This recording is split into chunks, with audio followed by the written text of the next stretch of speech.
Hello beautiful friends, welcome back to my channel. Today's going to be a sit down Q&A video. I asked people on Instagram to send me questions and we have quite a few here, so let's get started.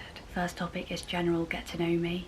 First question is, what is my age? I am 32, I turned 32 about 2 weeks ago.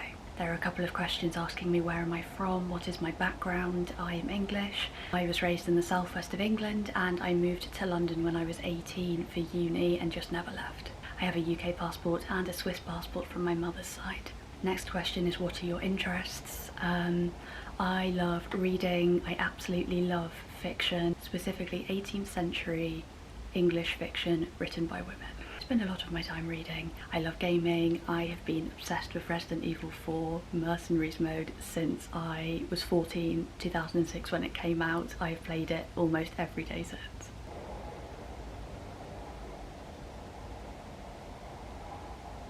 I think I just had a stroke. I also love solo travel. I've been to quite a few places by myself, mostly in Asia, so Singapore, Japan, Vietnam, Thailand, and some others. What other interests do I have? Oh, makeup and skincare. The next question is, did you go to college or university if you're from the UK? Yes, I did. I went to King's College London and I did English literature. The next question was, what did you study, which I just answered. Now the question is, what made you get into literature? I've always loved reading, so it was quite natural, but in terms of actually studying English literature, I just didn't really know what I wanted to do, job-wise or just generally in the future, especially because English is quite a general degree, so you can go into lots of different professions. Now I'm in finance now, which has absolutely nothing to do with English literature. Next question is recommended books.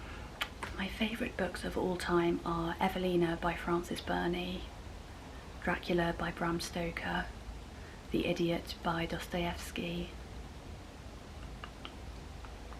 and The Bell Jar by Sylvia Plath. A couple of bonus Taylor Swift questions. Favourite Taylor Swift song? I think Guilty as Sin is now my favourite Taylor Swift song of all time. And favourite Taylor Swift album, I think 1989 is quite nostalgic for me because I listened to it throughout my entire Vietnam trip about 10 years ago, and that was my first solo trip. So Style and the other songs on the album really remind me of Vietnam. Now we are on to the second topic, which is social media / work. First question is, what inspired you to start posting videos online? I think since I first became familiar with social media when I was about 13, like Bebo, MySpace days, I just really enjoyed posting on it.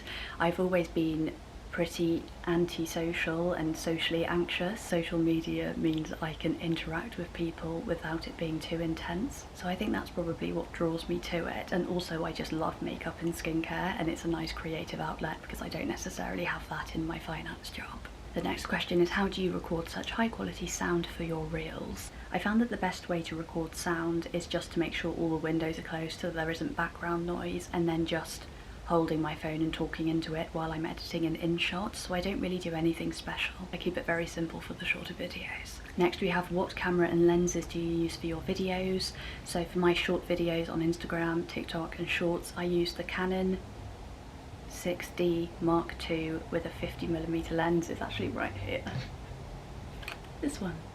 It's quite a big chunky camera.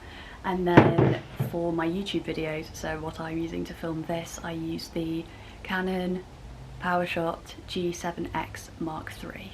Next one is, I want to be a blogger too. What do you use for filming and editing? How do you write script? First of all, I won't lie, I actually don't write scripts for YouTube. I probably should because I think it would make my videos more cohesive, but I do tend to just talk, and if I don't like the sound of it, I'll re-record it. I answered what I used to film in the last question, but in terms of editing, I use InShot to edit my short videos, and then I use Adobe Premiere Pro for YouTube, which took a lot of practice. The next question is, do you like your job? Yes, I do. I work in finance, as I said.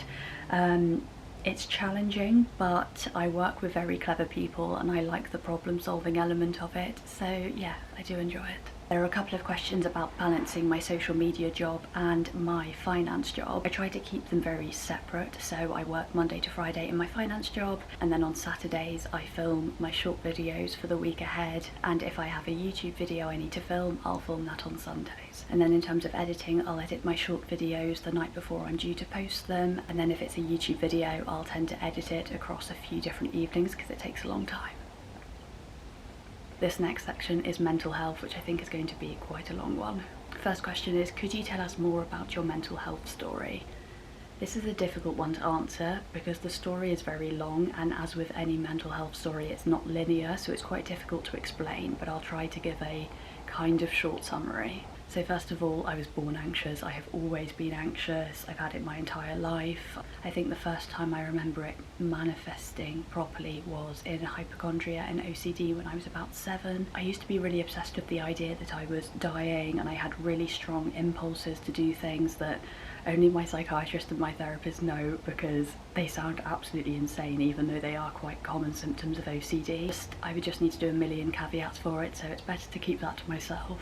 Then when I was about 12, the anxiety got a lot worse, especially at school, so I would deliberately do badly in tests, for example, so I didn't have to go up and get an award during assembly. Just the idea of being the centre of attention, and especially needing to speak in front of people, was so terrifying for me. It used to go black around my peripherals. I couldn't move my arms or my legs. One time when I was about 15, I went into the loos and was stomping on my wrist trying to break it, purely so that I didn't have to go into a lesson where I knew that the teacher often made people read aloud in front of the class, and to me it was a completely reasonable response. I do remember that the fear was so intense that I turned to religion, superstition, all sorts of things.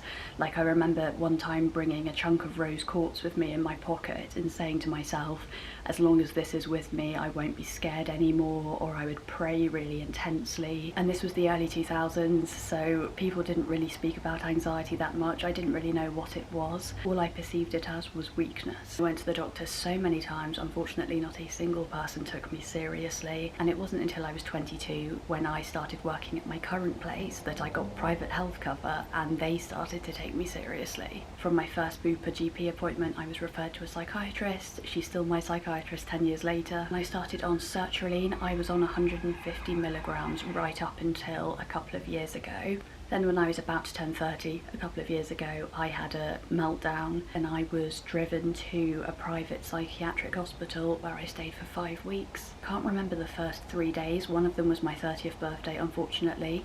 Apparently I was just catatonic for those 3 days. I'm fine to put the photo they took of me here. I can't remember it being taken. The only thing I can remember from my 30th birthday was smacking a vase of flowers out of a nurse's hand. I have no idea why I did it. And of course I apologised once I'd got out of that state. But yeah, it was a very strange time. And that was when my dose of sertraline was increased from 150 milligrams to 200 milligrams, which I'm still on. I believe that's the maximum dose. And last year I had a less chronic meltdown again, and I was in the same hospital for 2 weeks. And thank God both stays were covered by Bupa entirely, because I would never have been able to afford it myself. Bupa cover is by far the biggest perk of my job. And just as an aside, the reason I was saying meltdown like this is because we're still not entirely sure what they are. I had an EEG about 6 months ago, and it showed that I have abnormal brainwave activity, which could be a symptom of something like epilepsy, which could be why I ended up catatonic in the hospital first time. We're trialling anticonvulsives at the moment, so not 100% sure it is epilepsy, but we shall see. That was really long and I missed out a lot of stuff, but hopefully it gives a pretty good picture of my mental health history. The next mental health question is, do you feel lonely and socially isolated because of your social anxiety?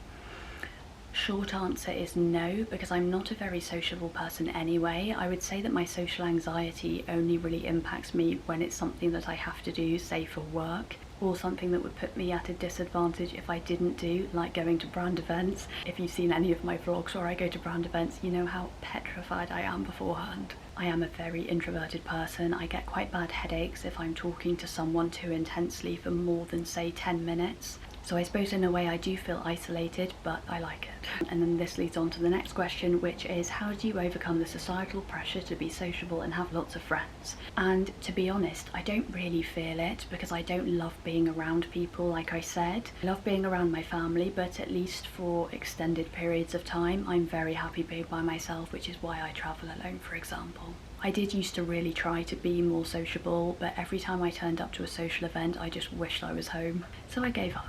This next question sounds like it shouldn't be in the mental health section, but you'll come to understand while I'm answering it. The question is, how did you get into horror movies, and do you ever get scared alone in your flat? So I used to really like rom-coms and comedies, and then when I was 19, 20, I went through a really bad patch mental health wise, and for about 3 months all I could do was watch horror films with my curtains drawn alone in my room. And for some reason I found them really comforting. I don't know if it was because by contrast my life seemed better, or because they were so violent that they actually distracted me. But it's been over 10 years now, and ever since I draw my curtains during the day and I watch horror films. But I don't really associate those things with depression anymore. I've just kind of absorbed them into my personality. Particularly with horror films, I am genuinely interested in them now and actually love watching them. And no, because I've seen them all so many times now, I just don't get scared anymore. There were a few beauty related questions, but they're actually very good video ideas, so if it's okay, I think I'll do full videos on them. So yes, I've covered the most common questions in terms of my general background, social media / my job, and mental health. Thank you so much for watching. I really hope you enjoyed it, and please feel free to leave any additional questions down below.